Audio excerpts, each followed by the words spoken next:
8, 7, 6, 5, 4. Engine ignition, 2, 1, 0. And liftoff. As the countdown to Mars continues, the perseverance of humanity launching the next generation of robotic explorers to the Red Planet.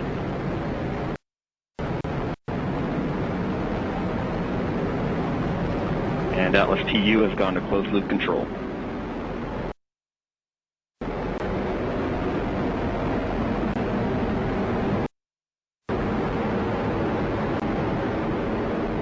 Coming up on 30 seconds in flight, the RD-180 is throttling down as expected. Engine response looks good. And Mach 1 Atlas V is now supersonic.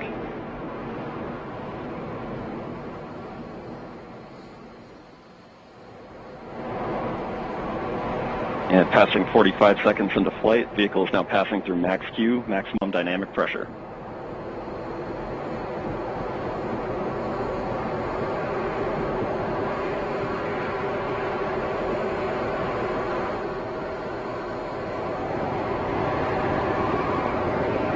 And passing 1 minute into flight, the RD-180 is throttling back up as expected. Engine response looks good. At this time in flight, the SRB chamber pressures remain nominal. The RD-180 pump speed and fuel injector pressures are responding well to demands on the engine. Standing by for SRB burnout shortly.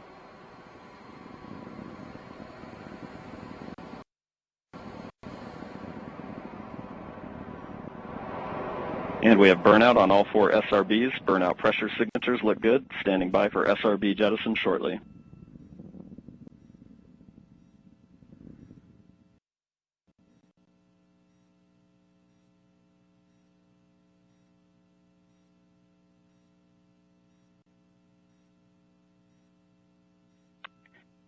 And we have a good indication of SRB jettison of all 4 SRBs. And the vehicle has gone to closed loop guidance. Vehicle body rates are responding nominally at this time.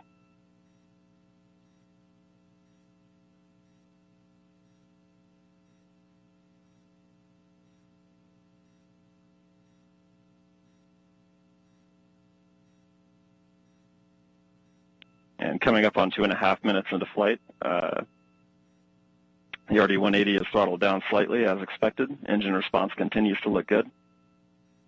At this time, the vehicle is 50 miles in altitude, 85 miles downrange, traveling at 6,000 miles per hour.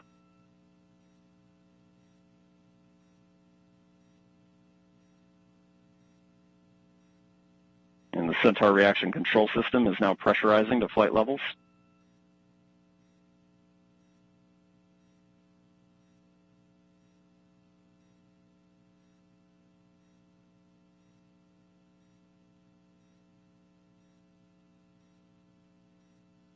And just past 3 minutes into flight, the RD-180 is now throttling to maintain a constant 2.5 G acceleration limit for payload fairing jettison.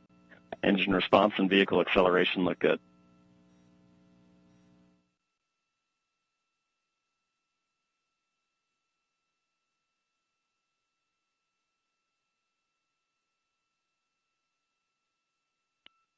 And we have good indication of payload fairing jettison and Centaur forward load reactor deck jettison.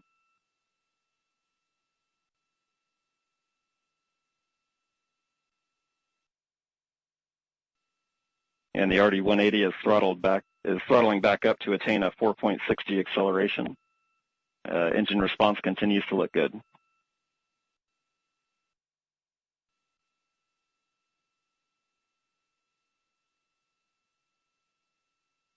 And Centaur has begun the boost phase chill down sequence to thermally condition the RL-10 for operation.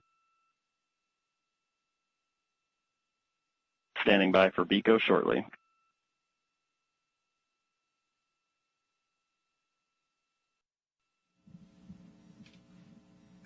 BECO is the call for booster engine. And we have BECO, booster engine cutoff, standing by for stage separation.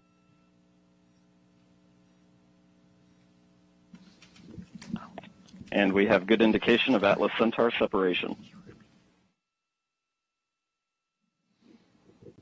So that you're seeing live footage. And we have the Mach rocket. 1 RL-10 operating parameters look good. Chamber pressures are stable.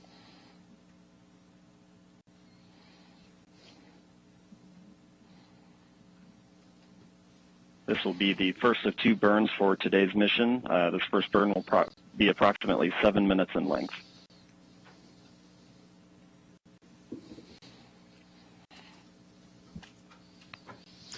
So, Mick, that's pretty exceptional footage there. That's live video. We will switch over shortly into an animation that kind of helps let us know what's happening with the rocket. But right there, a beautiful liftoff.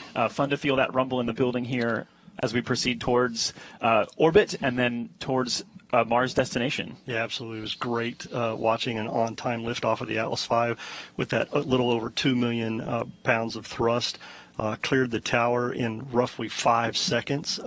Josh, you and I worked the InSight mission, and if you recall, that mission on the West Coast took about 17 seconds to get past tower. So with those 4 solids today, this thing really got out of here and on its way. It's, as we hear from Jesse, everything's looking nominal, and all vehicle parameters are within the design limits, and we're getting ready to come up on a main engine start for that first burn that Jesse was talking about. Yeah, so recapping this countdown to Mars, the stations began to be filled up this morning just after midnight. Preparations, fuelings, powering up, all the way through that liftoff that happened. I think, Mick, it wasn't precisely on time. I think you said it was like 10 milliseconds early. So it's pretty much dead on. Yeah, dead on. This team does a great job. As I said, they're very focused, very disciplined. As Tori also said, courageous. They have done a lot of work to get us to this point today through this pandemic, changed how they did some of their work, made adjustments as needed, a lot of cleaning, a lot of things, a lot of wearing their face masks, doing all kinds of things. And so this is an exciting time, not only for the JPL team in Mars 2020, but everybody that's worked this mission, and for the country and the agency. So this is exciting to see. We still have a long way to go, Joshua, before spacecraft separation. Yeah, we had a really quiet countdown today, which is phenomenal, that we got off the ground on time. And we are proceeding now that we are in the middle of the first burn. It's tough to make out, but that engine is lit and it's firing. So we are in motion. There you go. There's that animation we talked about. The telemetry there as we switch to a TDRS compatible data format. TDRS. Overall telemetry quality is very good. The space tracking system. So there you go. This is not an actual video, but this is an animation that's driven by real data. So although we're not actually seeing the engine on screen right now, we can see that the engine is lit, and that is driven by the data that says that the engine is truly lit and we're in this burn. Yeah, the launch vehicle continues to send telemetry to the launch team via the TDRS network, as you mentioned, and that allows them to continue to watch what's going on and make sure all their sequence of events meet their timeline. We continue on a nominal flight this morning. This first burn, as we heard earlier, will be about 6 minutes. This will get us into that park orbit around Earth, allow us to get on our way, and then get into that approximately 30-minute coast period that we're going to have. 8 minutes into flight, beginning to see the Centaur PU system balance out mass errors, seeing very stable body rates in the Centaur. So we've mentioned 5 teams at play, and although if you were watching, hopefully you got a chance to see this in person, if not on camera, it's easy to kind of say, oh, it's over, like job done, but all 5 of these teams still very much engaged, still very much focused, because there's a lot of work ahead as we proceed through this first burn, and then a coast phase, like you mentioned, Mick, and then a second burn, and then spacecraft separation and the acquisition of signal from Mars 2020. So a lot more coming up here. Mick, I know for Launch Services Program, you guys manage the launch.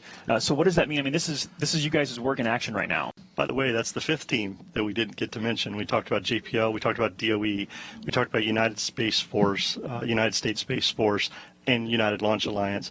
LSP, we are like the brokers to select this launch vehicle and help with manage this mission. So we get our spacecraft customer, the JPL folks, they come to us.